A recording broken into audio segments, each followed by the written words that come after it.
সকালবেলা প্রত্যেক দিন পুরীর পান্ডা যখন জগন্নাথের পোশাকটা পরিবর্তন করে, রোজই দেখে জামাটা ছেঁড়া, প্রত্যেক দিন জামাটা ছেঁড়া দেখে। একদিন, দুদিন, 3 দিন, 4 দিন, 5 দিন, 6 দিন, 1 মাস। একদিনকে রাতের অন্ধকারে জগন্নাথ মন্দিরের দরজার বাইরে বসে সেই সেবক জগন্নাথকে বলছে, প্রভু আমি রোজই তোমার পোশাকটা পরিবর্তন করতে যাই, রোজই দেখি ছেঁড়া, গোটা গায়ে কাঁটার আঁচড়, কেন প্রভু?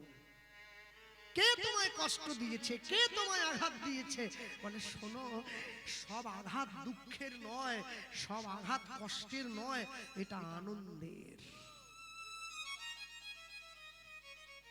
আনন্দ করতে গিয়ে কারো জামায় কাঁটা ছিঁড়ে যায়, আনন্দ করতে গিয়ে কারো গায়ে গা চিরে গিয়ে রক্ত বেরিয়ে আসে, সে বলে আমি আনন্দ পাচ্ছি। তোমার মুখে প্রথম শুনছি, আমি জীবনে কোনোদিন শুনিনি। আর যখনই এ কথাটা বলেছে, মন্দিরের দুয়ারটা খুলে জগন্নাথ দেব বেরিয়ে এসে ভক্তকে বলছে, জানো তো সেবক, আমার গাটা কেন চিরে যায়? বলে কেন তোমার গাটা চিরে রক্ত বেরিয়ে যায়, কেন তোমার অঙ্গ বিদীর্ণ হয়ে যায় প্রভু? আমাকে কারণটা একটু জানাও না, আমি তো তোমার সেবক। জানবে? এসো আমার সঙ্গে। হাতটা ধরে মহাপ্রভুর কাছে নিয়ে যাচ্ছে। হ্যাঁ, গম্ভীরায় যে ঘরটার মধ্যে গৌর থাকতো কৃষ্ণ কৃষ্ণ বলে, কোনো জানালা ছিল না সেই ঘরটায়, ছোট ঘর। সেই ঘরের মধ্যে মহাপ্রভু দিন রাত গড়াগড়ি দিয়ে কৃষ্ণ কৃষ্ণ বলে কাঁদে। জগন্নাথ দেব হাত ধরে সেবককে নিয়ে গিয়ে সামনের দরজা দিয়ে যায় না, পেছনের কাঁটা বনটা দিয়ে পেরিয়ে আসছে। প্রভু কোথায় যাচ্ছ? এসো, কাঁটার আঘাতটা কেন লাগছে বুঝতে পারছো না? জগন্নাথের পিছনে সেবক যাচ্ছে, সেবকের গায়ে যখন এই আঁচড়টা লেগেছে, ওরে বাবারে কি কষ্ট রে, আমার উত্তরীয় ছিঁড়ে গেল। মহাপ্রভু বলছে, শোনো, জগন্নাথ দেব বলছে, এসো, কৃষ্ণ পেতে গেলে কষ্ট করতে হয়, কষ্ট না করলে কি কেষ্ট পাওয়া যায়? এসো আমার সঙ্গে এসো। নিয়ে গিয়ে দূর থেকে দেখাচ্ছে, ওই মানুষটাকে চেনো? এ তো নবদ্বীপের নিমাই পণ্ডিত। হ্যাঁ, তুমি কি রোজ রাত? আগে হ্যাঁ, রোজ রাত্রিতে তোমরা সবাই যখন ঘুমিয়ে পড়ো না, আমি নিমাইয়ের কাছে আসি। তাহলে নিমাই যে সকাল থেকে তোমার দরজার সামনে দাঁড়িয়ে থাকে, গরু স্তম্ভের সামনে দাঁড়িয়ে তোমায় দেখে। বলে শোনো, মাঝে মাঝে না, সব সময় যে রুগী ডাক্তারের কাছে যাবে এরকম কোনো গ্যারান্টি আছে নাকি? রুগীর সঙ্গে ডাক্তারের মনের মিল হয়ে গেছে। সারাদিন নিমাই আমায় দেখে, আর রাতে আমি নিমাইকে দেখার জন্য ছুটে আসি। হরি বল, হরি বল। ও সামনের রাস্তা দিয়ে এলে ক্ষতি কি? আহা, সামনের রাস্তা দিয়ে এলে তোমরা দেখলে আমায় বাধা দিয়ে দেবে না, তাই জন্য পেছনের রাস্তা দিয়ে আসি। মনে রাখবেন, ঈশ্বরের জন্য ভালোবাসা, ঈশ্বরের জন্য অনুভব করা, ঈশ্বরের জন্য নয়নের জল ফেলা এত চারটিখানি কথা নয়। আমাকে এক মুসলিম ভাই প্রশ্ন করেছিলেন, কৃষ্ণবাবু আপনার কীর্তন আমি ইউটিউবে শুনি, আচ্ছা আপনি কপালে তিলক দিয়েছেন কেন? কোন কোন কীর্তনিয়াকে দেখি সাদা দেয়, আপনি কালো দিয়েছেন। এক একজনের তিলকের ডিজাইনটা এক এক রকম, মানে ব্যাপারটা কি? আমাদের দেখুন সব মুসলিমের একই রকম টুপি। তা আমি বললাম, ভাই তোমাকে তো আমি পুরোটা ভেঙে বলতে পারছি না, তবে যেটা বললে তুমি বুঝবে, তুমি আমায় বলতে পারো তুমি মাথায় টুপি পরেছো কেন? বলছি দাদা এটা আপনাকে বলবো, কিন্তু বললে আপনি বুঝবেন না, এটা অনেক ব্যাপার ট্যাপার আছে, ওই জন্য পড়া আছে। হ্যালো, আমি যেমন এটা বুঝবো না, তুমিও তেমনি এটা বুঝবে না, অনেক ব্যাপার ট্যাপার আছে। সবাই তো সবটা বুঝবে না। উনি তখন আমার কাছে এসে হাতটা ধরে বলছে, দাদা একটু কি ইঙ্গিত দেওয়া যাবে না? বলি শোনো, তিলক দিয়েছি কেন জানো? কেন? বলে মানুষের সঙ্গে প্রেম করলে প্রেম কমে যায়, ভগবানের সঙ্গে প্রেম করলে প্রেম বেড়ে যায়, যাতে বাড়ে তাই জন্য তিলকটা দিয়েছি। কি বলছেন দাদা? তিলক দিলে লোকে নিন্দা করে না, লোকে গালমন্দ করে, উপহাস্য করে, টনটিটকিরি করে। বলি যত আমায় নিন্দা করবে তত তো প্রেম বাড়বে। সংসার যত আমার নিন্দা করবে আমি তত চিনে নেব আমার আপনকে, আমার পর কারা। এই যে মায়েরা বসে আছেন, সারা জীবন তো শুধু রান্না করে ভূত খাইয়ে গেলেন। যেদিনকে আপনার হাতের রান্না আমার গৌর গোবিন্দের সেবায় লাগবে, মহাপ্রভুর কাছে ভোগ হয়ে যাবে, গোবিন্দ সেবায় যাবে, সেদিন জানবেন রান্না করাটা সফল হয়েছে। হ্যাঁ, ভগবান বসে আছে, কখন আমাকে একটু দেবে। কেন? ফুলকপি তার, বাঁধাকপি তার, জমি তার, মাটি তার, চাল তার, নুন তার, তেল তার, সবই যদি তার, একটু নিজে রান্না করে খেতে পারে না, আমাদের জন্য বসে থাকে। কেমন মানুষ সে? বাবার তো সম্পত্তি ছিল, বাবার তো 5 ভাই, বাবা চাইলে তো নিজে সব রেখে দিতে পারত, ছেলেদেরকে জমিটা ভাগ করে দিয়েছে। কেন? ছেলেগুলো 4 বেলা 4 মুঠো বাবাকে একটু খেতে যেতে দেয়। বিশ্ব সংসারের পিতা যিনি, পুরো বিশ্ব সংসারটা আমাদেরকে ভাগ করে দিলেন, তা তারা সে যদি আমাদের সব দিতে পারে, তাকে দেওয়ার দায়িত্ব কি আমাদের নয়? বৈষ্ণব মহাজন পদকর্তা লিখছেন, জানো তো, তুমি ভগবানকে দিতে পারো আর না পারো, ভগবানের অনুজকে একটু ভালোবাসবে। হ্যাঁ, তাই লিখতে গিয়ে লিখছেন কি, ওই তাকিয়ে দেখো, গৌর চরণে ভালোবাসা অর্পণ করো, তা যদি না পারো নিতাই চাঁদের চরণে দাও, আর তাও যদি না পারো রূপ রঘুনাথ পদে হইবে আকুতি। রূপ রঘুনাথ পদে হইবে আকুতি। রূপ রঘুনাথ পদে হইবে আকুতি। আমার রূপ রঘুনাথ পাবে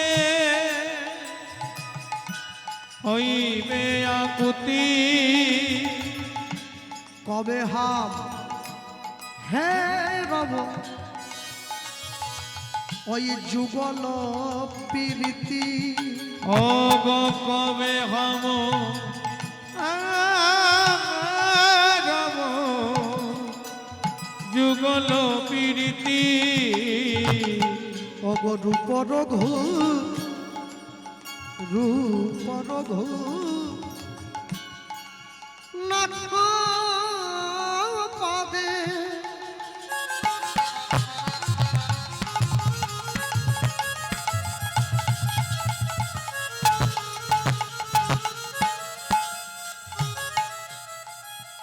রহু রয়াস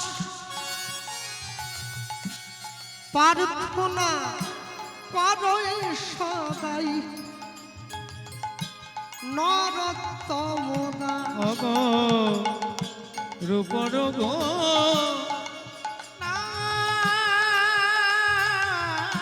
নাথ পাদে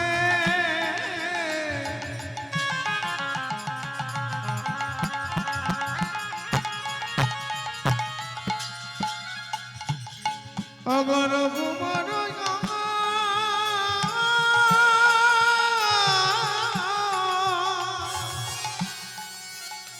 অগ প্রার্থনা কর সদা নরোত্তম দাস। ওগো প্রার্থনা করই সদাই নরোত্তম দাস। অগ প্রার্থনা কর সদা নরোত্তম দাস। নরোত্তম দাস ঠাকুর কিন্তু বৈষ্ণব মহাজন, সবাই তাকে চেনেন আপনার। হ্যাঁ, নরোত্তম দাস ঠাকুরের যখন দাস হন নাই, তার পূর্ব নামটা কিন্তু আমার পদবীতে ছিল। রূপ রঘুনাথ পদে রঘু মোরয়াস রঘুমর প্রার্থনা করয়ে সদাই নরোত্তম দাস। প্রার্থনা করয়ে সদা নরোত্তম দাস। ছোট্ট করে গৌরচন্দ্রিকা শুনলাম, লীলা মাধুর্যের মধ্যে প্রথম প্রবেশ করি। আর প্রবেশ করতে গিয়ে বলি, আজকে যে জায়গায় কীর্তনে এসেছি আমরা, আমি গত বছরও এসেছিলাম, তবে অনেকের সঙ্গে সাক্ষাৎ হয়েছিল, অনেকের সঙ্গে হয় নাই। রাত্রি অনেক হয়ে গিয়েছিল, 10টার সময় আসর ছিল, প্রচুর ঠান্ডা, ইচ্ছে থাকলেও দূরের মানুষজন বসে থাকতে পারে না। তো সুজিত দা আমাকে বলেছিলেন, ভাই যদি আগামীতে আনতে পারি, কেন এখন তো গ্যারেন্টি দিতে পারবো না, গ্যারেন্টি ডাক্তার দিচ্ছে রুগীকে, আমি যদি বাঁচি তোমার চিন্তা নাই, কিন্তু ওর গ্যারেন্টি নাই ও থাকবে কিনা, তবু দিচ্ছে, সে দেখ, অসুবিধা নেই। তো সুজিত দা বলছিল যদি বেঁচে থাকি তোমাকে আরেকবার নিয়ে আসবো। তো আজকে আমি এসে দেখলাম যে এই ঠান্ডার মধ্যেও মানে এত ভক্ত যে আপনারা অপেক্ষা করে বসে আছেন, এক এক করে পরপর পরপর কীর্তনিয়াদের কীর্তন শুনছেন, এর জন্য আপনাদের সকলকে পুনরায় যথাযোগ্য শ্রদ্ধা এবং প্রণাম নিবেদন। নিতাই গৌর প্রেমানন্দে হরিবল হরিবল। আর সব থেকে বড় আশ্চর্য হলো আজকের হরিনামটা যে করাচ্ছে তার পারিপার্শ্বিক অবস্থাটা দেখে, হ্যাঁ, তার বাড়িতে ওপরে একটা প্লাস্টিক দেওয়া আছে টালির চাল, সে 3 লাখ থেকে 5 লাখ টাকা কীর্তনে খরচ করছে। যাক, সকলে ওনাকে আশীর্বাদ করবেন, অন্য কিছু না হোক, এ জীবনে তো ব্যাংকে জমা করে যাচ্ছে, আমরা তো কেউ নেব না, ওটা ওই পাবে, জমা ওই করছে মানে টাকা ও, টাকা যে জমা করবে সুদ তার, এ কিছু করার নাই। তা পাপ করলে রাশি রাশি ভোগ করে কি মাসি পিসি, এটা যেমন ঠিক, তাহলে পুণ্য করলে রাশি রাশি ভোগ করবে কি মাসি পিসি? পাপের ফল যেমন মাসি পিসি নেবে না, পুণ্যের ফলটাও মাসি পিসি নেবে না, ওটা ও যে করবে সেই নেবে। তাহলে যে ভালো কাজ করছে এই ভালো ফলটা সে যেন পায়। আর সব থেকে বড় কথা, সকলে সুজিত দাকে আশীর্বাদ করবেন, ঈশ্বর যেন সুজিত বাবুকে কৃপা করেন। নিতাই গৌর প্রেমানন্দ। নিতাই গৌর প্রেমানন্দে হরিবল। আর সকলে সহযোগিতা করবেন মন ভরে প্রাণ ভরে, যাতে হরিসভাটা বেঁচে থাকে। আমি বলতে গিয়ে বলবো, বৈষ্ণব জগতে যত বৈষ্ণবকে আমরা দেখছি, সকল বৈষ্ণবদের মধ্যে 6 জন বৈষ্ণবের কথা আমরা সব সময় পাই। কে কে? জয়রূপ সনাতন ভট্ট রঘুনাথ, শ্রীজীব গোপাল ভট্ট দাস রঘুনাথ, এই 6 গোসাইয়ের করি চরণ বন্দন, যা হইতে বিঘ্ননাশ অভিষ্ট পূরণ। 6 জন। এরপরে বলা হলো এই 6 গোসাই যোগে ব্রজে কইলেন বাস, ব্রজে রাধা কৃষ্ণের নিত্য লীলা ভুবনে প্রকাশ। হ্যাঁ, নাম পূরণের পদে আছে না, হরি হরায় নম কৃষ্ণ যাদবায় নম, ওই পদে আছে। কিন্তু বৈষ্ণব জগতের যত, আস্তে কথা বলবেন না, বৈষ্ণব আজকে আসরটা উড়িয়ে দিলে হবে না, আমার পরে কীর্তন সম্রাট গাইবেন, আসরটা তৈরি করে দিতে হবে সেইভাবে, উড়িয়ে হোক পাট ক্লাব ঝাপ করে হয়ে গেলে হবে না। হ্যাঁ, সব থেকে বড় আশ্চর্য কি, বৈষ্ণব জগতের যত আইন কানুন নিয়ম দেখছেন এই 6 জন বৈষ্ণবের কাছ থেকে এসেছে। যত নিয়ম সব 6 বৈষ্ণবের প্রচার। আর সব থেকে বড় আশ্চর্য, এই 6 জন বৈষ্ণব ছাড়াও 4 জন বৈষ্ণব রয়েছেন যারা বৈষ্ণব জগতে বিরাট বড় অবদান রেখেছেন, যাদের অবদানের কৃতিত্ব আজ পর্যন্ত কেউ নষ্ট করতে পারেনি। কে কে 4 জন? তার প্রথমে দেখুন, নামে ঠাকুর হরিদাস। হরিদাস প্রথম বৈষ্ণব হরিদাস ঠাকুরের মতো এত হরিনাম আজ পর্যন্ত কেউ করতে পারেনি। দিবানিশি 3 লক্ষ হরিনাম গাইতো যে সাধু, দিবানিশি 3 লক্ষ মানে মাসে 3 90 লক্ষ, 1 কোটি নাম গাইতো যে বৈষ্ণব। এরপর প্রণামে রঘুনাথ দাস। রঘুনাথ দাস, হরিদাস ঠাকুরের পরে রঘুনাথ দাস। বৈষ্ণব জগতে রঘুনাথ দাস গোস্বামীর মতো করে এতবার প্রণাম কেউ করতে পারেনি। প্রত্যেক দিন রাধাকুণ্ডের পাড়ে গিয়ে 1000 বার মাথা ঠুকিয়ে প্রণাম করেছে। শেষ পর্যন্ত জীবনের শেষ দিনে গিয়ে কপালের মাঝখানটা গর্ত হয়ে গিয়েছিল মাথা ঠুকোতে ঠুকোতে। আর আমাকে একবার বললে আমার খুব কষ্ট হয়, জানেন তো, কোমর টোমর ব্যথা না, পারি না। হ্যাঁ, তারপরে বললেন আচার্য শ্রী রামানন্দ। রামানন্দ রামানন্দ রায়ের মতো করে গৌর ভক্তির আচরণ কেউ করতে পারে না। কেন? যে মায়েরা বাবারা বাড়িতে প্রত্যেকদিন যাদের ফুলের গাছ লাগাবার অভ্যেস আছে, মাঝে মাঝে ফুলের গাছ লাগায়, রাত্রিবেলা যখন ঘুমোতে যাচ্ছেন তখন দেখছেন ফুলটা কুড়ি হয়েছে, সকালবেলা ঘুম থেকে উঠে দেখলেন ওটা কুড়ি নয়, ওটা ফুল হয়েছে। আচ্ছা বলুন তো, কুড়িটা দেখলেন, ফুলটা দেখলেন, কিন্তু কেমন করে কুড়ির থেকে ফুল হলো এটাকে দেখেছে? কেউ কিন্তু দেখিনি আমরা। রামানন্দ রায় দেখেছিল গোদাবরী গঙ্গার তীরে রাধা কৃষ্ণ মিলিত তনু গৌর, আমরা সবাই জানি, কিন্তু রাধা কৃষ্ণ কেমন করে মিলে গৌর হয়ে যাচ্ছে এটা আমরা কেউ দেখিনি। রায় রামানন্দ দেখলো, তবে প্রভু হাসি তারে দেখাইলা স্বরূপ, রসরাজ মহাভাব দুহু এক রূপ। এরপরে বললেন হরিনাম প্রচারে শ্রীপাদ নিত্যানন্দ, নিত্যানন্দ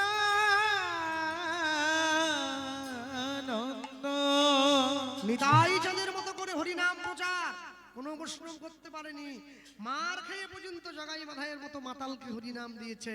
মেরেছিস কলসির কানা, তা বলে কি প্রেম দেব না? এ কথা আমার নিতাই চাঁদের মুখেই শোভা পায়, আর জগতে কারোর মুখে শোভা পাবে না। কেন? নিতাই চাঁদের কপালটা জগাই ফাটায়নি, ফাটিয়েছে মাধাই। আর যখনই কপালটা ফাটিয়েছে, দরদর করে কপাল গড়ি রক্ত গিয়ে পড়ছে। নিতাই চাঁদ ঘরে চলে যাওয়ার পর মাধাই ছুটে গিয়ে জগাইয়ের হাত ধরে বলছে, দাদা বাড়ির দরজায় গঙ্গা এসে গিয়েছে, ডুব দিয়ে নিলাম। হ্যাঁ হ্যাঁ, এই নিতাই চাঁদের কপালটা ফাটিয়ে মহাপ্রভুকে জানিয়ে দিলাম, নবদ্বীপে এখনো দুটো পতিত পড়ে আছে, তুমি উদ্ধার করে চরণে জায়গা দাও।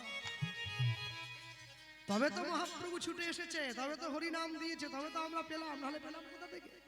হরিসভায় বসে আজকে আমরা যে বৈষ্ণবের কথা আলোচনার মধ্যে দিয়ে রাখবো, অন্য কেউ না, আমি দ্বিতীয় জনে যার নামটা প্রকাশ করেছি, হ্যাঁ তিনি অন্য কেউ নয়, পরম বৈষ্ণব শ্রীল ষড় গোস্বামীর মধ্যে একজন পরম বৈষ্ণব রঘুনাথ দাস গোস্বামীর জীবনী কথা।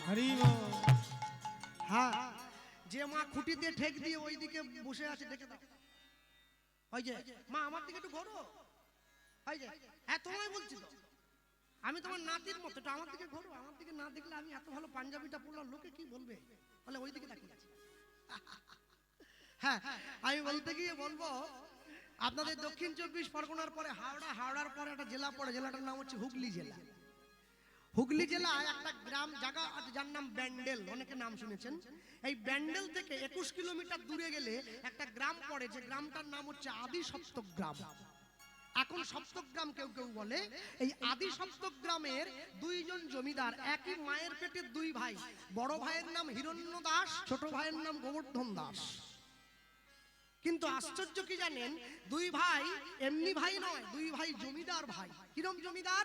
দুই ভাইয়ের কাজ কি ছিল? এই দুই ভাইয়ের কর্ম ছিল প্রত্যেক বছর সারা বাংলার থেকে খাজনা আদায় করে দিল্লিতে নবাব হুসেন শাহের দরবারে পাঠিয়ে দেওয়া। হুসেন শাহ এই দুই ভাইয়ের কর্মে খুশি হয়ে এই দুই ভাইকে বেতন দিতেন 9.5 লক্ষ টাকা, আজ থেকে 500 বছর আগে, যেটা বর্তমান বাজারে 100 কোটি টাকার সমান। তাহলে দুই ভাইয়ের জীবনে সব আছে, কি গাড়ি বাড়ি টাকা পয়সা বিষয় সম্পত্তি অভাব কিছু নেই, কিন্তু এক জায়গায় ভগবান একটা দশমিকের মতো ছোট্ট শূন্যস্থান রেখে দিয়েছেন, কি এই জমিদারিটা ভোগ করার মতো এই দুই ভাইকে কোনো সন্তান ছেলে বা মেয়ে দেন নাই। দুই ভাই নিত্য নিত্য গোবিন্দের কাছে কাঁদে, ভগবানকে বলে, প্রভু তুমি সব দিয়েছো, কিন্তু জমিদারিটা ভোগ করার জন্য একটা সন্তান দাও। হ্যাঁ, ভগবান বলে, না দেইনি, দেব না। কেন দেইনি জানিস কেন? শোন, সুখ দেইনি বলে আমায় ডাকছিস, সুখ দিয়ে দিলে আর ডাকবি না। দুই ভাই ভগবানের কথাকে শুনে শুনে শুনে শুনে আজকে দুইজন মিলে যুক্তি করলো। আজকে ভগবানের চরণতলে দুই ভাই মিলে চরণটা জড়িয়ে ধরে বলছে, প্রভু এতদিন পর্যন্ত নিজেদের জন্য সন্তান চেয়েছি, আজকে নিজেদের জন্য নয়, সন্তান চাইবো তোমার সেবার জন্য। দেখি তুমি কেমন করে না দিয়ে থাকতে পারো। এতদিন পর্যন্ত নিজেদের জন্য চেয়েছি, দিলে না, আজকে চাইছি তোমার সেবার জন্য। আমরা মরে যাওয়ার পরে তোমার চরণে তুলসী কে দেবে, তোমার সন্দেশ মিষ্টি কে দেবে, তোমায় কে ভোগ দেখাবে, কে তোমায় আরতি করবে? দুই ভাই গোবিন্দ চরণটা জড়িয়ে ধরেছে, আর জড়িয়ে ধরে আর থাকতে পারলো না। এক ভাই এক ভাইকে বলছে, ভাই ভগবানকে এমনি খুশি করা যায় না, একটু নয়নের জল দিতে হয়। জপনাম মুখে মূরতি রাখো বুকে, জপনাম মুখে মূরতি রাখো বুকে,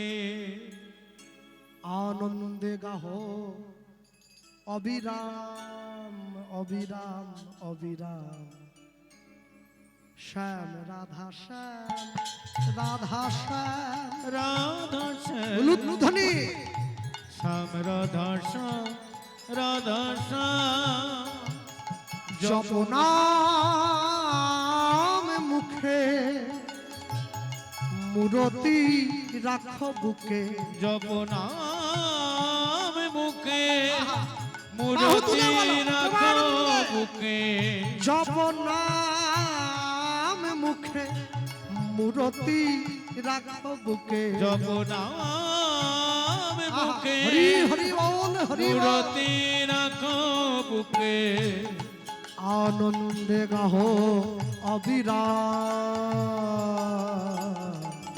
শ্যাম রাধা শ্যাম রাধা শ্যাম রাধা শ্যাম শ্যাম রাধা শ্যাম রাধা শ্যাম রাধা শ্যাম শ্যাম রাধা শ্যাম রাধা শ্যাম আনন্দ কিশোর শ্যামল সুন্দর বামেতে কিশোরী প্রেমাবেশে থর থর আনন্দ। কি ভাবছেন আমার মতো কোনো 10 টাকার কীর্তনিয়ার বানানো গান নাকি? কীর্তন সুর সম্রাট ওই কলকাতা কানাইলাল বন্দ্যোপাধ্যায়, তার লেখা কথা, তার দেওয়া সুর। আনন্দ কিশোর শ্যামল সুন্দর বামেতে কিশোরী প্রেমাবেশে থর থর অপার সংসার প্রেমের পারাবা অপার সংসার প্রেমের পারাবা অপার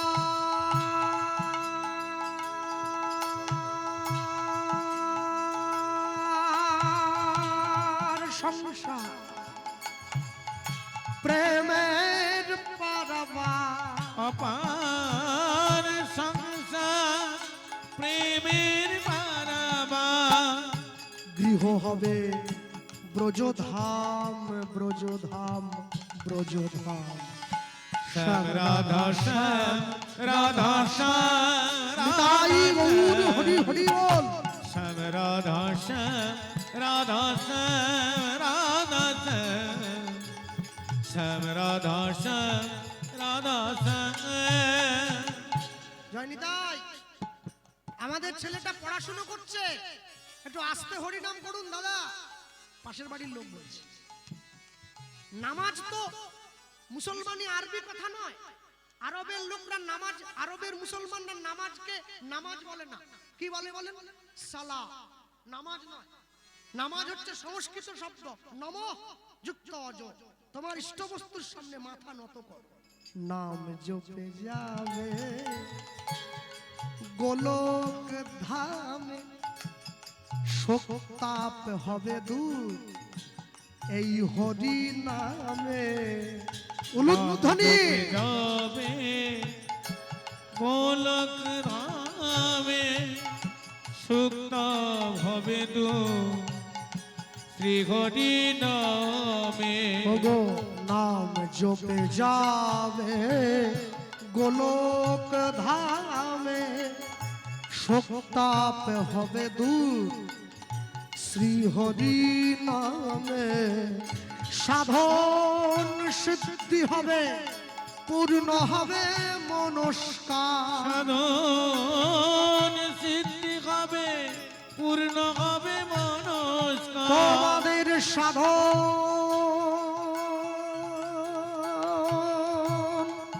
সিদ্ধি হবে পূর্ণ হবে মনস্কার। সাধন সিদ্ধি হবে পূর্ণ হবে মনস্কার গৃহ হবে ব্রজধাম ব্রজধাম ব্রজধাম।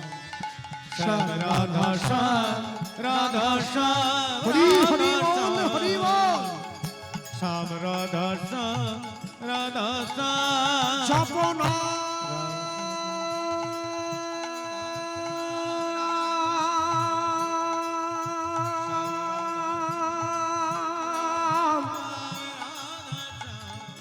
জপনা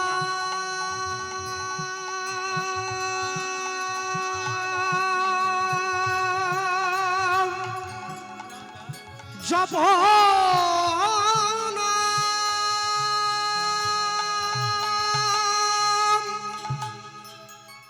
জপনাম মুখে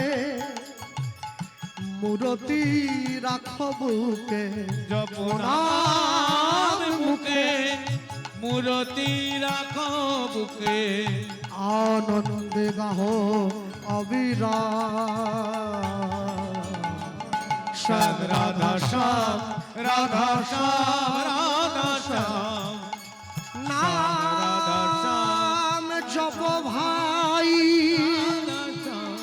নাম জপ ভাই, গাহো হরি হরি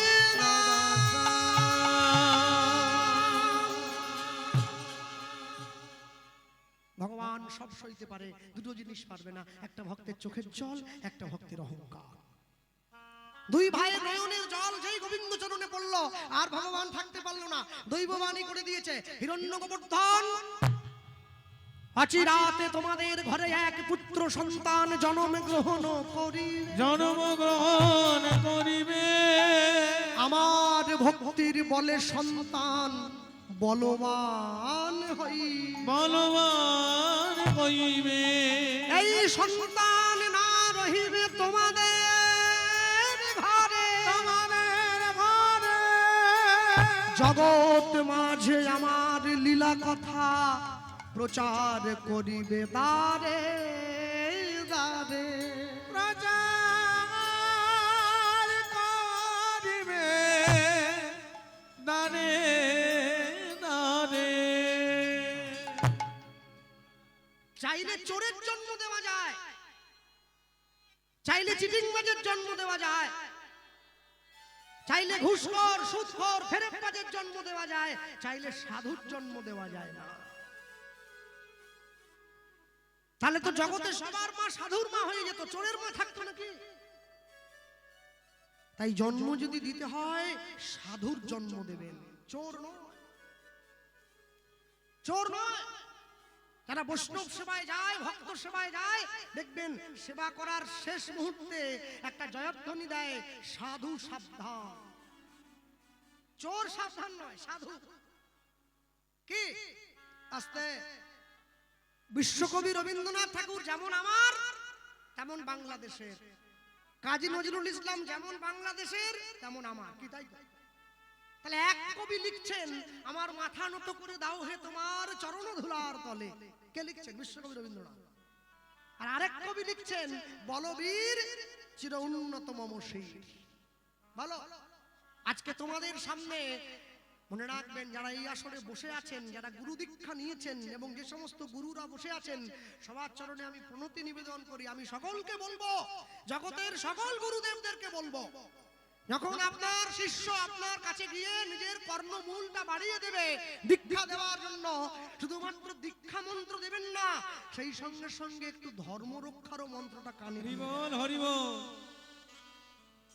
শুধু দীক্ষা মন্ত্র নিলে হবে না, ধর্মটাকে রক্ষা করতে হবে। আজকে তোমার সামনে যদি কেউ এসে তোমার ধর্মকে নষ্ট করতে চায়, তুমি কি বিশ্বকবির কথা মানবে নাকি? মাথা নত করে দাও হে তোমার চরণ ধুলার তলে, না, সেই জায়গায় এই কথা চলবে না, সেই জায়গায় এই কথা প্রযোজ্য, বলবীর চির উন্নত মম শির। যখন তুমি গোবিন্দ চরণে গিয়ে লুটাবে, তখন তুমি বলবে আমার মাথা নত করে দাও হে তোমার চরণ ধুলার তলে। ভক্তমণ্ডলী মায়েরা, সব সময়ের জন্য মনে রাখবেন, আমি একটু আগে রাধাপদ বাবুর মুখে শুনছিলাম, তিনি চিন্ময় কৃষ্ণ প্রভুর কথা বলছিলেন। আহা, চিন্ময় কৃষ্ণ দাস কোনো মাস্টার নয়, কোনো ডাক্তার নয়, কোনো ব্যারিস্টার নয়, কোনো সামাজিক তকমা নেই, কোনো রাজনৈতিক নেতা নয় যে লাল কালো গাড়িতে চেপে ঘুরে বেড়ায়, সামনে পিছনে পুলিশ থাকে। একটা কারণে পুরো দেশটা উত্তাল হয়ে গেছে, কেন জানেন? সাধুর গায়ে হাত পড়েছে। এই জায়গাটা ভুলে গেলে চলবে না। চিন্ময় কৃষ্ণ দাস সাধু, যে জেলে তাকে রাখা হয়েছে, সে জেলটাকেই মন্দির বানিয়ে নিয়েছে, সেখানেই হরিনাম হয়, সেখানেই প্রসাদ পায়, সেখানেই মানুষে উচ্চস্বরে হাত তুলে হরিনাম সংকীর্তন। নিতাই গৌর প্রেমানন্দে হরিবল হরিবল। আমি শুরুতেই বলেছিলাম, চোর হওয়া যায়, সাধু হওয়া যায় না। যে বাড়ির সন্তান নিরামিষ খায়, গুরু দীক্ষা নিয়েছে, ভগবানের নামে কাঁদে, গোপাল কোলে নিয়ে ঘুরে বেড়ায়, সেই বাড়ির বাবা মায়েরা দুঃখ করে, কৃষ্ণবাবু আমাদের ছেলেটা এই বয়স থেকে নিরামিষ খাচ্ছে। আহা আহা, আপনি এটা দুঃখ করছেন কেন? আপনি নিজেকে ধন্য মনে করুন, আপনার বংশ ধন্য, আপনার বাড়ির ছেলে ভক্ত হয়েছে। সবাই হবে না। দুই ভাই ভগবানের মন্দির থেকে চোখটা মুছতে মুছতে বেরিয়ে এসছে। ছোট ভাই হাত ধরে বলছে, হ্যাঁ রে দাদা, ভগবান যে বললো আমাদের ছেলে হবে। বলে হ্যাঁ, এতদিন পরে ভগবান ঠিক মতো একটা জিনিস দিয়েছে, বুঝলি, মনটা বড় খুশি। এই এরপরে যে ঠাকুর বলল, কি বলল? আমাদের ছেলে সংসারে থাকবে না, ভক্ত হয়ে যাবে, তার লীলা কথা প্রচার করবে। এই চুপ কর, ওটা ঠাকুর বলেছে, আমরা শুনেছি। একবার হতে দে ছেলেটা। মন্দির থাকলে তবে তো ছেলে ভক্ত হবে। রাজ্যে ঘোষণা করে দেবো, এই রাজ্যে কেউ যদি ভগবানের সেবা করে তার গর্দান যাবে। না থাকবে বাঁশ আর না বাজবে বাঁশি। কি গো, কর্ম তোমার ভালো হলে ভাগ্য তোমার দাসী, হৃদয় তোমার ভালো হলে ঘরেই মথুরা কাশী। কোথায় ছুটে যাচ্ছে মানুষ? শুধু চোদ্দিকে ছুটে যায়। দিন দিন পুরনো হয়ে গেল, একদিন দুদিন তিন দিন বছর অতিক্রান্ত হয়ে গেল। আর এই বৎসর কালের সমাপনন্তে ছোট ভাই গোবর্ধন দাসের স্ত্রীর ঘরে কোনো সন্তান হয় নাই। বড় ভাই হিরণ্য দাসের স্ত্রীর কোল আলো করে একটা পুত্র সন্তানের জন্ম। আর যেই বড় ভাই হিরণ্য দাসের স্ত্রীর আলো করে পুত্র সন্তানের জন্ম হয়েছে, ছোট ভাই ছুটে এসছে, দাদা আমার তো কোনো সন্তান হলো না, তাহলে আজ থেকে আমার যা সম্পত্তি আছে তোর ছেলেটা পাবে, তুই শুধু তোর ছেলেটার বাবা হওয়ার অধিকারটা আমায় একটু দে। বেশ, আজ থেকে এই ছেলেটার নাম হবে, ছেলেটার বাবার নাম খাতায় কলমে হবে হিরণ্য গোবর্ধন দাস। দুই ভাইয়ের নাম একসঙ্গে জুড়ে দেওয়া হয়েছে। গ্রামের মানুষ ছুটে এসেছে। জমিদার মশাই, যেমন করে রামচন্দ্র নিজের রাজ্যের প্রজাদের পালন করতেন, আপনার ছেলে আমাদের সকলের মঙ্গল করবেন, ছেলেটার নাম দিন রঘুনাথ। রঘুনাথ দাস বড় হচ্ছে, 10 বছর বয়স হয়ে গেছে, গুরুদেবের আশ্রমে যাচ্ছে লেখাপড়া করার জন্য। রঘুনাথ দাসের গুরুদেবকে হুগলি জেলার চাঁদপুরে বলরাম আচার্য প্রভু। রঘুনাথ দাস জমিদারের ছেলে সোনার পালকি থেকে নেমে গিয়ে গুরুদেবের চরণ তলে লুটিয়ে পড়েছে, চরণটা জড়িয়ে ধরেছে। জয় জয় শ্রী গুরু, গুরু আমার প্রেম কল্প তরু। জয় জয় শ্রী গুরু, গুরু আমার প্রেম কল্প তরু। বড় অদ্ভুত, বড় অদ্ভুত, বড় অদ্ভুত যাক বড় কাজ। বড় অদ্ভুত যাক বড় কাজ, বড় অদ্ভুত যাক বড় কাজ। আমার হিয়া জ্ঞান ও গতিমির বড় জ্ঞান,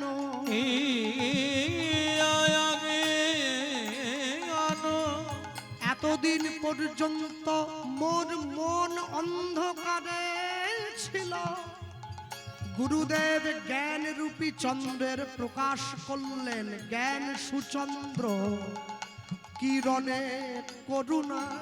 গণেশ চন্দ্র কি রণে করুণা, আমার অজ্ঞান আধা দূর করেছে, দূর করেছে, আমার অজ্ঞান আধা দূর করেছে, আমার অজ্ঞান দূর করেছে।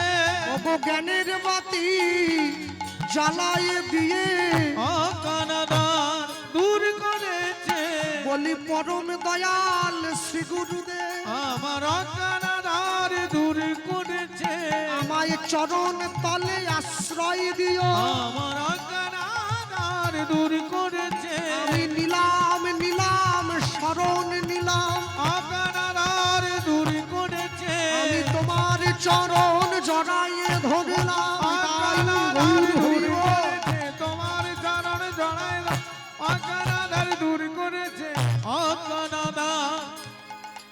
করেছে গণেশচন্দ্র কি রণে করুণাস গণেশচন্দ্র কি রণে করুণাস। গুরু দীক্ষা যারা নেননি অবশ্যই নিতে হবে।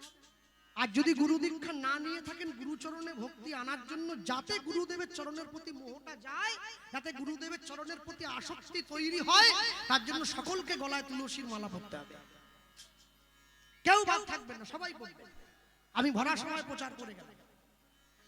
অনেকে বলে দাদা আমি যে আমিষ খাই, খান না, যার যা মন চাই তাই খাবেন, তুলসীর মালা গলায়। আকাশের শোভা চাঁদ, চাঁদের শোভা তারা, বৃন্দাবনে কৃষ্ণ শোভা, নদিয়ার শোভা গোরা, গ্রামের শোভা বাড়ি আর রাস্তার শোভা গাড়ি, মুসলমানের শোভা তার বড় বড় দাড়ি। বাঙালি হিন্দুরা সংসারে পড়ে ভোগ করে কত জ্বালা, তবু তারা গলায় দেয় না দুফে তুলসীর মালা। মালা পরবেন, সকলে পরবেন। যারা আমিষ খাচ্ছেন মালাটা কণ্ঠের সঙ্গে লাগিয়ে পড়বেন না, নামিয়ে পড়বেন। আর যারা নিরামিষ সেবা করেন মালাটা কণ্ঠের সঙ্গে লাগিয়ে পড়বেন। কেন পড়তে বলছি জানেন? লাইনে দাঁড়ান, তবে তো ডাক পাবেন। মালা প্রত্যেকে পড়বেন।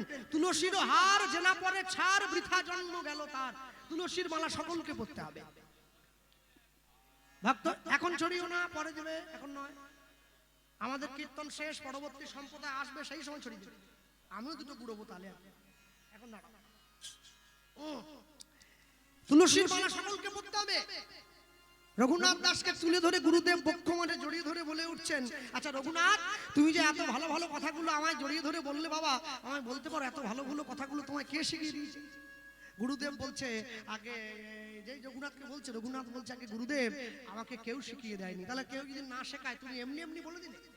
না, মানে বলছিলাম কি, আপনাকে দেখা মাত্র এই কথাগুলো মন থেকে এসে গেছে, তাই তুমি আমার আশ্রমে থাকবে। আগে থাকবো, পড়াশোনা করবে, করবো, কাজ করবে, করবো। কি কাজ করবে আপনি যা বলবেন। তোমার ইচ্ছে কি শুনি? আমার ইচ্ছে ভগবানের জন্য মালা গাঁথবো, ফুল তুলবো, ঠাকুরের সেবা করব, মন্দিরটা পরিষ্কার করব। আস্তে, উঠন্তি মূল পত্রে চেনা যায়, অন্য কোনো কাজ নয়, ভগবানের সেবা করবে বলছে। আর যেই কথা বলেছে, এই কথা বলা মাত্র রঘুনাথ দাসকে আশ্রমে রেখে দিয়ে বাবা জ্যাঠা নিজের বাড়িতে ফিরে গিয়েছে। রঘুনাথ দাস আশ্রমে রইল। সেই আশ্রমে একদিনকে আসছে কে? নামাচার্য ছিল ঠাকুর হরিদাস। সকল ছাত্ররা ছুটে গিয়েছে, রঘুনাথ দাসও গিয়েছে। আর গিয়ে সকলের সামনে বসেছে। হরিদাস ঠাকুর এসে বসেছে, আর বসে কি বলছেন জানেন? শোনো, রাধা কৃষ্ণ মিলিত যাকে তোমরা বুঝে দেখেছো, সেই মানুষটাই কলিতে গৌড় হয়ে এসেছে। হরিদাস ঠাকুর বলছে সকলের সামনে বসে, কি বলতে? আর রঘুনাথ দাস হরিদাস ঠাকুরের বদন পানে এক দৃষ্টে তাকিয়ে আছে, মুখের দিকে তাকিয়ে রয়েছে এক দৃষ্টে। আর হরিদাস ঠাকুর বলছে রঘুনাথ দাসের সামনে বসে, কি বলছে? এসেছে ব্রজের বাঁকা, এসেছে ব্রজের বাঁকা, কালো সখা, কালো সখা, আয় তোরা দেখবি যায়, দেখবি যায়, তোদের এই সোনার নদী এসেছে, এসেছে ব্রজের বাঁকা, এসেছে ব্রজের বাঁকা, কালো সখা, আয় তোরা দেখবি গায়, দেখবি গায়, তোদের এই সোনার নদী গায়। আস্তে হাত তোলা যাবে, একটু তালি দেওয়া যায়। বাবা বা এসেছে, এদিকে কোথায়? এসেছে ব্রজের বাঁকা, এসেছে ব্রজের বাঁকা, কালো সখা, আয় তোরা দেখবি গায়, দেখবি গায়, তোদের এই সোনার নদী গায়, উলুধ্বনি, তোদের এই সোনার নদী গায়। এসেছে ব্রজের বাঁকা, এসেছে ব্রজের বাঁকা, কালো সখা, আয় তোরা দেখবি গায়, দেখবি গায়, তোদের এই সোনার নদী গায়, তোদের এই সোনার হরি হরি নদী বল। গায়। রং ফিরেছে, ঢং ফিরেছে, রঙ ফিরেছে, ঢং ফিরেছে, তার রং ফিরেছে, ঢং ফিরেছে, তার রঙ ফিরেছে, ঢং ফিরেছে। ও গো কালো এখন চেনা যায়। এসেছে এসেছে ব্রজের বাঁকা কালো সখা আয় তোরা দেখবি গায় দেখবি তাই গৌর হরি তোদের এই সোনার নদী গায় তোদের এই সোনার নদী গায় তোদের এই সোনার নদী গায় তার কালো বরণ নাই,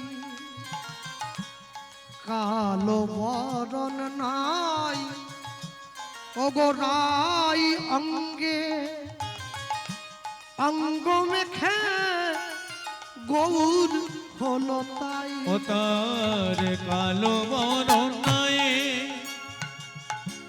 রাই অঙ্গে অঙ্গ মেখে গৌর হলো তাই তার কালো বরণ নাই, রাই অঙ্গে অঙ্গ মেখে গৌর হলো তাই।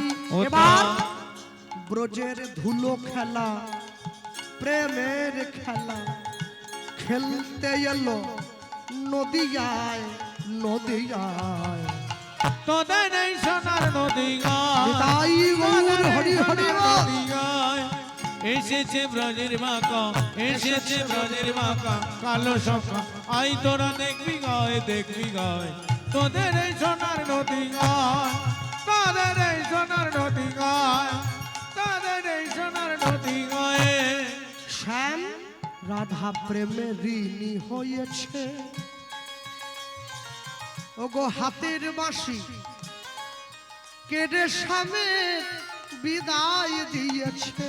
রাধা প্রেমে ঋণী হয়েছে হাতের বাঁশি কেড়ে নিয়ে সামনে বিদায় দিয়েছে এখন বাঁশি নয় আর সাধবে কিসে, হাত তুলে তাই গুণ গায় প্রেম গায়। তোদের এই নিতাই সোনার নদী গৌর গায়, হরি বল। তোদের এই সোনার নদী গায় এসেছে ব্রজের বাঁকা এসেছে ব্রজের বাঁকা কালো সখা আই তোরা দেখবি গায় দেখবি গায় তোদের এই সোনার নদী গায় তোদের এই সোনার নদী গায় তোদের এই সোনার নদী গায়ে এই মহাজন পদ যার লেখা তিনি অন্য কেউ নয়, মালদা জেলা রামকেলি নিবাসী দাস বিশ্বরূপে কয়। হ্যাঁ, এটা বিশ্বরূপ দাস ঠাকুর মশাইয়ের পদ। এই বিশ্বরূপ দাস ভগবান মানতেন না, বলে তোমার গৌর কি আছে নাকি? আর যেই বলেছে ভগবান আছে কিনা এই কথা বলা মাত্র নিজের স্ত্রী বলছে, শোনো যদি গৌর সত্যি সত্যি থেকে থাকে কালকে সকালে আমাদের বাড়ির সামনে যে পুকুরটা আছে না, পুকুরের জলটা চিনির মতো মিষ্টি হয়ে যায়। পরের দিন সকালবেলায় বিশ্বরূপ দাস গিয়ে সেই পুকুরের জল যখন মুখে নিয়েছেন দেখছেন সত্যি সত্যি মিষ্টি হয়ে গেছে। সেই পুকুরের পাড়ে বসেই লিখলেন দাস বিশ্বরূপে কয়। এমন হয় কি নয় আর হয়, দাস বিশ্বরূপী কর এমন হয় কি না হয় ওগো সময় বুঝে ওই চরণ তলে সব সঁপে দিতে হয়। অবসময় নিতাই গৌর হরি বল। ওই চরণ তলে সব সঁপে দিতে হয় রাধার প্রেমের নাগর রসের সাগর প্রেম বিলাতে নদী যায় নদী যায়। তোদের এই সোনার নদী গায় তোদের তাই এই সোনার গৌর নদী হরি বল। গায় এসেছে ব্রজের বাঁকা এসেছে হ্যাঁ, ব্রজের গৌর বাঁকা, আমার। কালো সখা আই তোরা দেখবি হয় দেখবি হয়।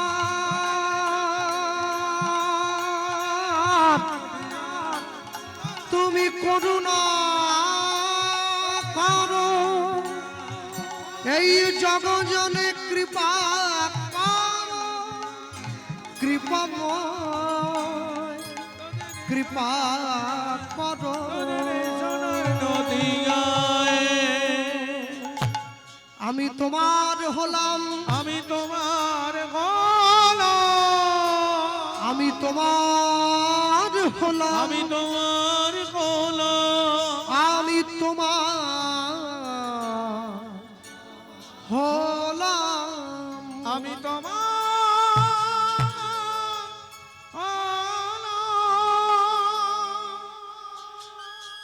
কে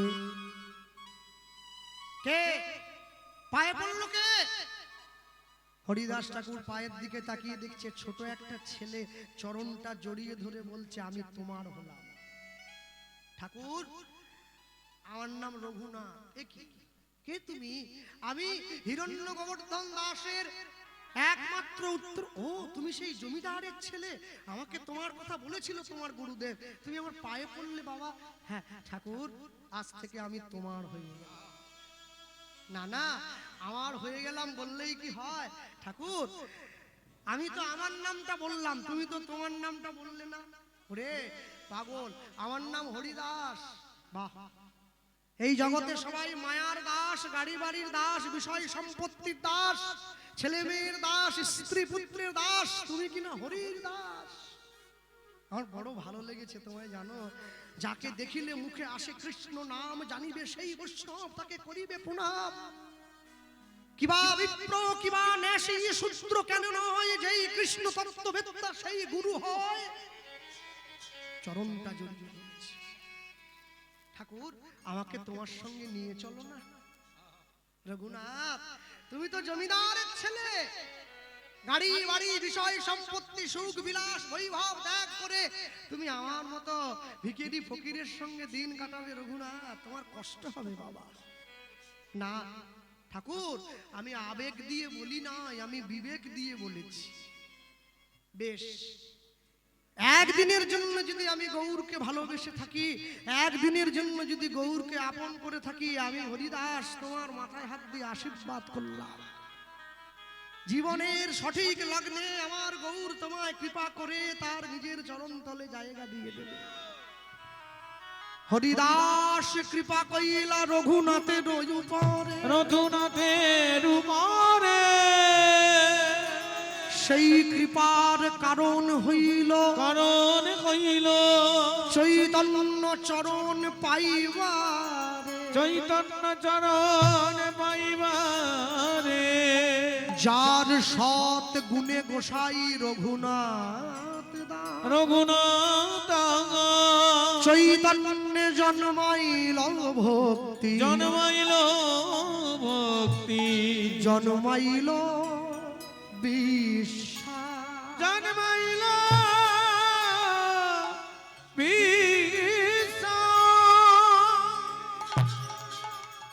আচ্ছা, উপযুক্ত জমিতে গাছটা পুঁতে দিলে গাছটা কিন্তু আর আটকে থাকবে না, বড় হতে থাকবে। হরিদাস ঠাকুর উপযুক্ত জমিতে গাছটা পুঁতে দিয়ে চলে গিয়েছেন। মহন্তের স্বভাব হয় তরিতে পামর, নিজ কার্য নাই তবু জান তার ঘর। যেই আশীর্বাদ করে দিয়ে চলে গেছে, রঘুনাথের অন্তরে গৌরের জন্য প্রেম একটু একটু করে বাড়ছে। যতদিন যায় রাত যায়, শুধু গৌর গৌর গৌর গৌর বলে বলে রঘুনাথের অন্তরে গৌরের জন্য শূন্য হতে লাগলো অন্তর। কখন যাব, কিভাবে যাব, কেমন করে তার চরণে যাব। বিদ্যা শিক্ষা সমাপন করে রঘুনাথ দাস নিজের গৃহে ফিরে এসেছে। বাবা জ্যাঠা দেখছে আমাদের ছেলেটা এত চঞ্চল ছিল, এত শান্ত হয়ে গেল কি করে। রঘুনাথ কি হয়েছে তোমার? কাছে থেকে জিজ্ঞাসা করছে। ও রঘুনাথ আমাকে বলো, আমি তোমার বাবা, আমি তোমার জ্যাঠা, আমাদের বলো না কি হয়েছে তোমার, বলো না।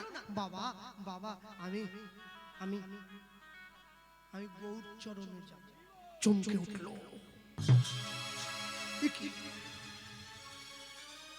কেউ না জানুক, বাবা মা তো জানে সন্তানটা কেমন করে এসেছে। মা জানে বাপ আর মন চেনে পাপ। সন্তানের প্রকৃত বাবাকে এটা মা জানে। আর রাতের অন্ধকারে দাঁড়িয়েও পাপ করলে মন জেনে যায় কাজটা ভালো হয়নি, পাপ হয়ে গেল। বাবা জ্যাঠার মনে ভয় হলো, তাহলে কি আমাদের ছেলেটা সত্যি সত্যি ঘর ছেড়ে দিয়ে চলে যাবে গৌর চরণে? হ্যাঁ চলে যাবে। আর না না না, রঘুনাথকে সংসারে ফেরাতেই হবে। রঘুনাথ না বাবা, এই বয়সে এই কথা বলতে নেই বাবা। না না শোনো শোনো, মনকে বিচলিত করো না। তুমি আমাদের একমাত্র এই রাজ্য সেবায় মন দাও, মানুষের সেবা করো। মনে ভাবছে কে? রঘুনাথ দাসের বাবা। কি করতে হবে? সংসারে মনটা বসাবার জন্য রঘুনাথকে একটা বিয়ে দিয়ে দিলে কেমন হয়? সুন্দরী একটা স্ত্রী ঘরে এনে দিলে রঘুনাথ তার মুখটা দেখলে সংসারটা মনে নিয়ে একবারে মেয়েটার মুখের দিকে তাকিয়ে রঘুনাথ গৌর ভুলে যাবে, গৌর ভুলে যাবে,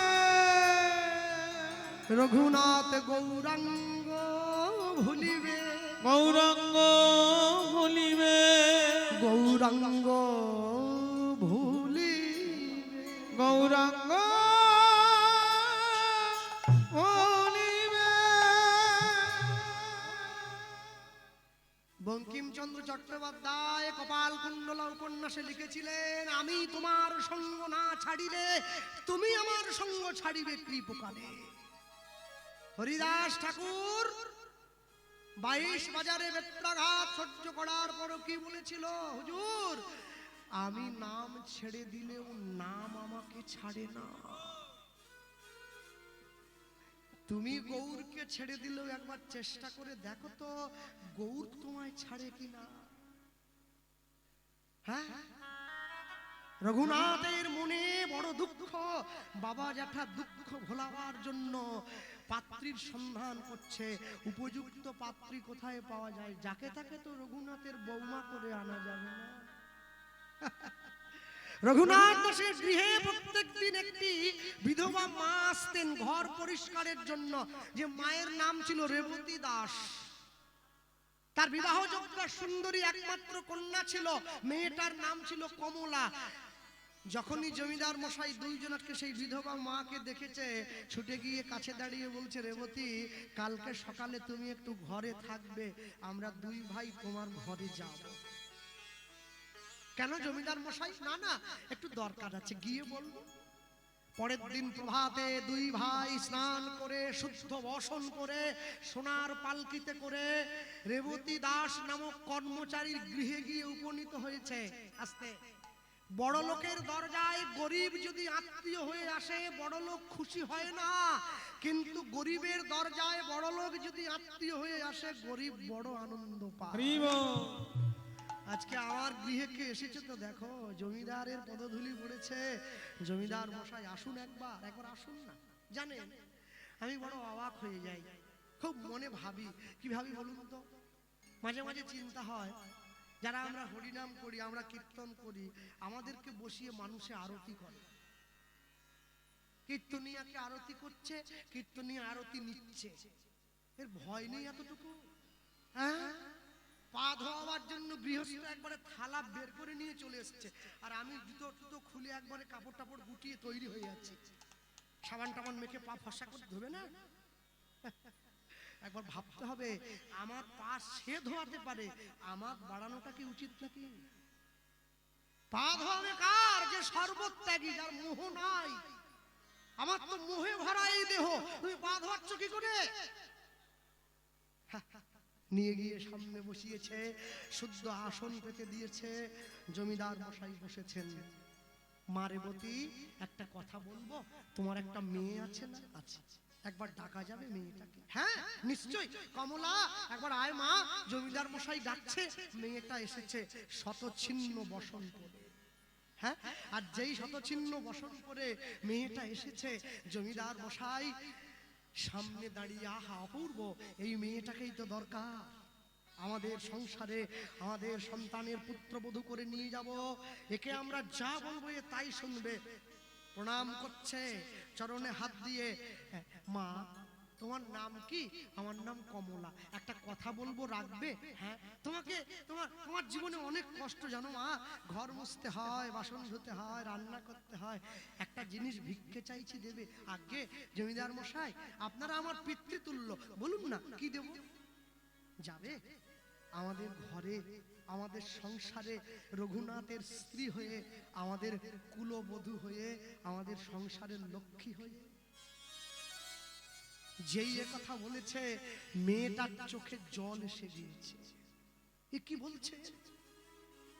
আমি অভাগিনী, কাঙালিনী, দরিদ্র, হতদরিদ্রা, শতচ্ছিন্ন বসন, আপনার পরিবার থেকে অর্থ এলে আমার দিন চলে, আর আমি আপনার ছেলে। হ্যাঁ মা, আমরা দুই ভাই তোমার কাছে ভিক্ষা চাইছি, মৃত্যু পথযাত্রী দুইজন, তুমি ফিরিয়ে দিও না মা। মেয়েটা মনে মনে ভাবছে, রঘুনাথের মতো গৌর ভক্ত পণ্ডিতকে যদি আমি নিজের জীবনে পাই, আমার নারী জনমটা ধন্য হয়ে যাবে। জমিদার মশাই, আমি যাব, কথা দাও, কথা দাও। হ্যাঁ, আমি কথা দিচ্ছি, আমি যাব। দাঁড়াও, একটা শর্ত আছে মা। কি শর্ত বলুন না? আমাকে কাজ করতে হবে তো, আমি সব কাজ পারি, আমি সব পারি। না না মা, তোমাকে কোনো কাজ করতে হবে না, তুমি শুধু তোমার রূপ দিয়ে, তোমার দেহ দিয়ে, তোমার যৌবন দিয়ে, তোমার মোহ মায়া দিয়ে তুমি আমাদের ছেলেটাকে ভুলিয়ে রাখবে। রঘুনাথ যেন কখনো ঠাকুর ঘরে না যায়। অসম্ভব! আপনি কি বলছেন? ছুটে গিয়ে জমিদারের চরণটা জড়িয়ে ধরলো। কি বলছেন? না না না, আপনি যদি আমাদের বলতেন, আমায় বলতেন রঘুনাথ নেশা করে, ওকে ছাড়িয়ে দাও। আপনি যদি বলতেন রঘুনাথ সৎসঙ্গ করে, ছাড়িয়ে দাও, আমি ছাড়িয়ে দিতাম। রঘুনাথ গৌরের নাম করে।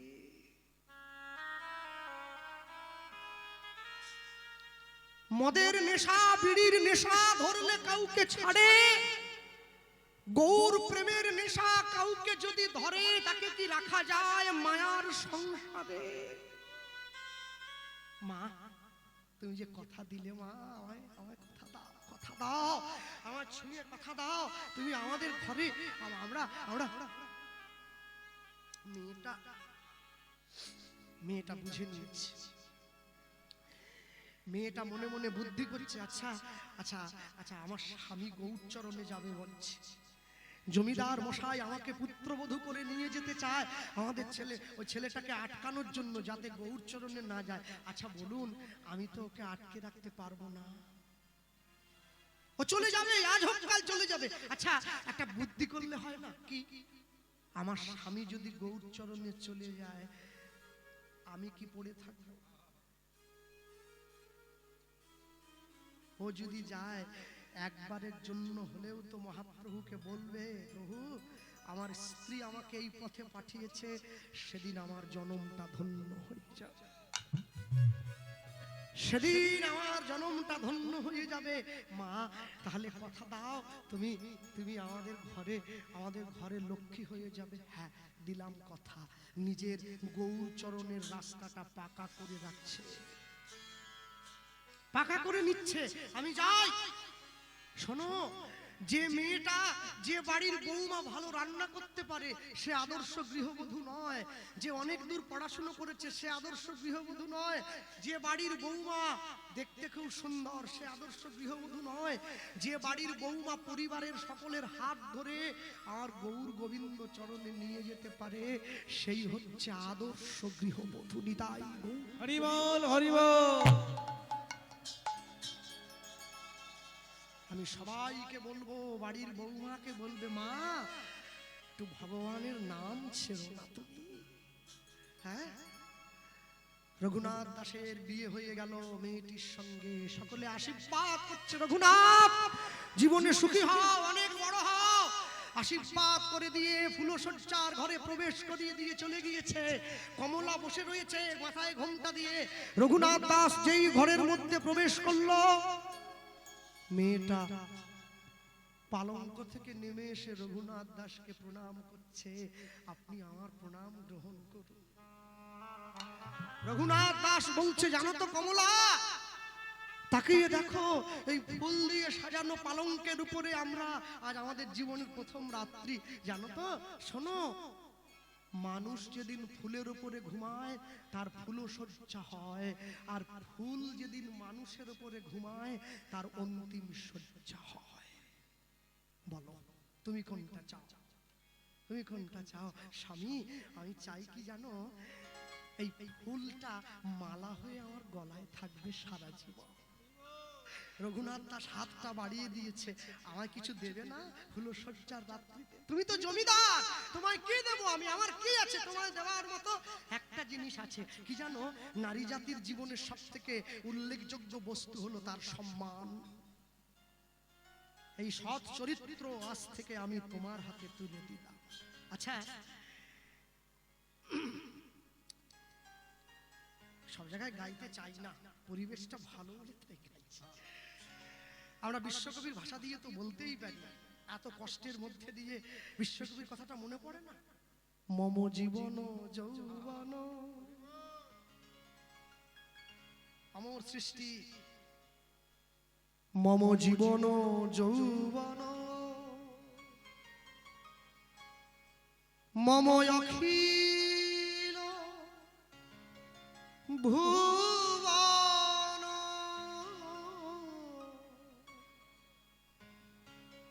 মম জীবন যৌবন, মম অখিল ভুবন, তুমি ভরিবে সৌরভে নিশীথি নিশন, তুমি রবে নীরবে হৃদয়ে মম, তুমি রবে নীরবে।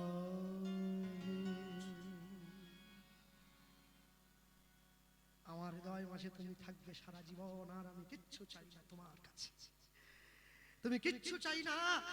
আর আমি শুধু চাই, যেই রঘুনাথ দাস হাতটা বাড়িয়ে দিয়েছে, রঘুনাথ দাস বলছে আমি তোমার কাছে আরেকটা জিনিস চাই, তো দেবে?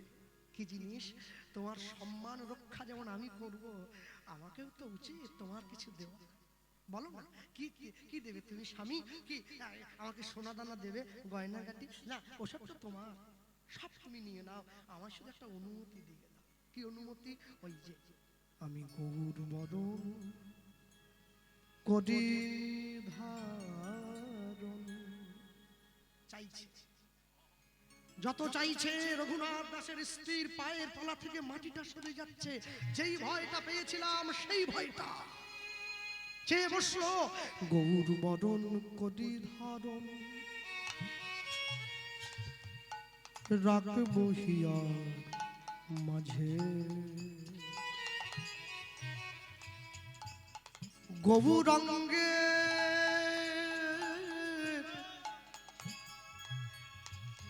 ভূষণ পরব,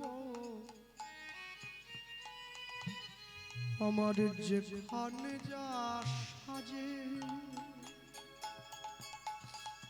গৌর বড় করি ধার রাখিব হিয়ার মাঝে, গৌরঙ্গে ভূষণ পরব, যেখানে যা সাজে। প্রাণ